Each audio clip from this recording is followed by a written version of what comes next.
All right, welcome back to part 2 of handling sales objections, right? If you didn't watch part 1, click somewhere on the video, little button here, or you can go in the description below as well, and you can watch it there. So like, comment, subscribe, let's get into this. So in the last video, we covered 3 sales objections. I'm gonna go over 3 more in this one. I might actually do a part 3 because there's actually a crap ton of sales objections that we can go over. The next one is gonna be, I have to talk to my partner first, right? That's another big one. If you hear that objection, the reason why they're saying that is because they know their partner is probably gonna say no, right? And the thing too that I use on this is like, listen, in our Calendly questions, we ask them, is there a person on the phone who needs to be present in order for you to make a decision? And we can use that as leverage on the call to the point where we're like, hey, listen, you told us in your questionnaire that you can take action today and there's no one else that's required to make a decision. So you lied to me? That's where you're putting the risk reversal on them of like, whoa, like this person actually doesn't want to be a part of what I'm doing.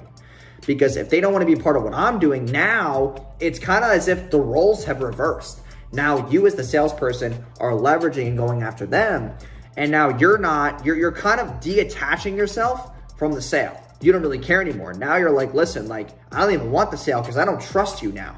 And when you play that game of like, kind of like fetch, you're putting them in a position where now they have to prove themselves to you.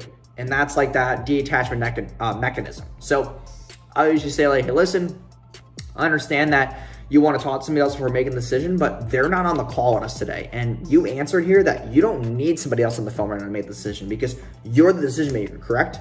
You're the main person in the business, correct? And they would probably admit that because it's like, they're not going to say no because they don't feel like they have any ownership. People like control and ownership. So you want to put that ball in their court. And then from there, you know, they might give you another bit of like, listen, but like when we make big decisions like this, we always need to get a second opinion. But listen, second opinions are cool, but you just took 30 minutes of my time and 30 minutes of your own. And if you're an actual business owner like I think you are, you should be valuing your time more than the fee or this transaction today. Can we both agree on that? And that's where you're kind of putting them in a place where you're valuing their time just as much as you're valuing your own.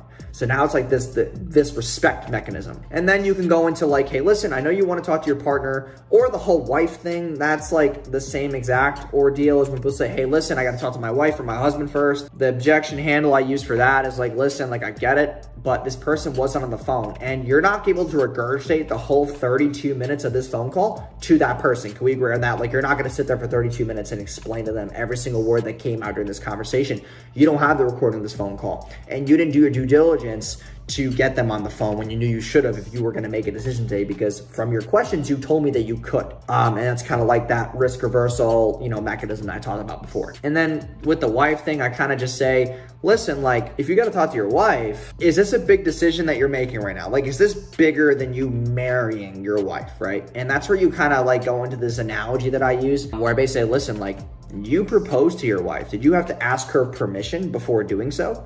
And then they'll be like, well, no, because like, you know, that's not how it's supposed to be. I'm like, listen, that's not how it's supposed to be either. But you made that decision and she was pretty happy with that decision, correct?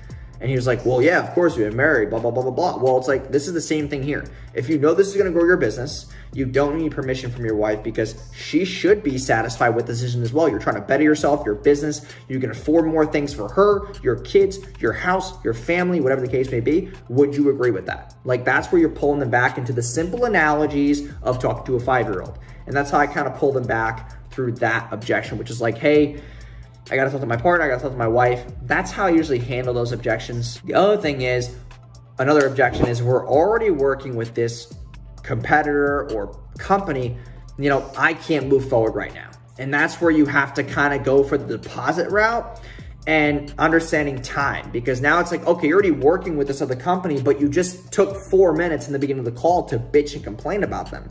So you want to get out of that as fast as possible, correct? Okay, well, if you can just sign the simple agreement or pay the simple deposit, I can lock you in now.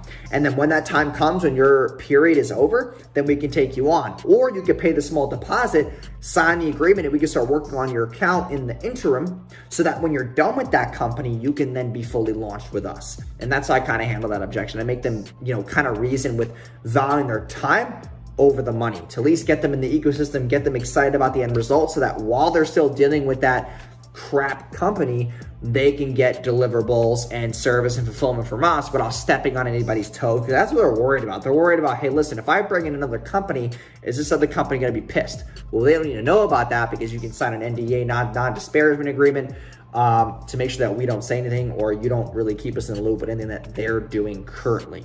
That's how I handle that objection as well. The other thing is, kind of just like, hey, we don't have a budget for this right now. So that's where you need to have your qualification questions in check, because if you don't kind of pre-frame the budget that's needed, then you're going to get that objection a lot where they say, hey, we don't have the budget for this right now.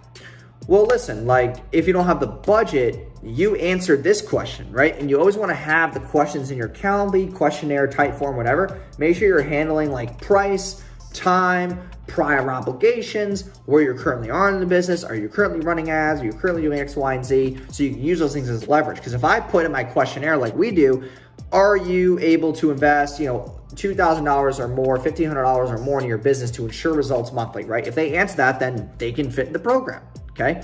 Because that's the minimum requirement, to where when they're on the phone, they're saying, hey, I don't have the budget. Well, listen, you told us that you do.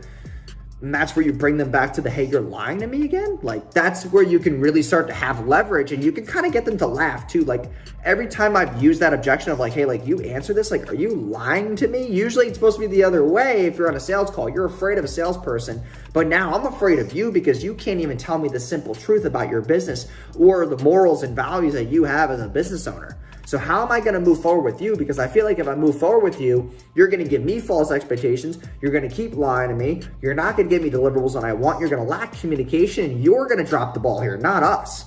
And that's where you can completely change the conversation around. So that's kind of how I would handle those. I might come up with a couple more sales objections to make a part 3, but I hope you guys enjoyed this video. If you did, please like, comment, and subscribe down below. And if you have any other questions that you want me to answer, just comment down below. I'll make a whole separate video on them. If I can get like a good 2 to 3 more questions, I'll make another video just like this. So thanks again, and I'll see you guys in tomorrow's video. Peace.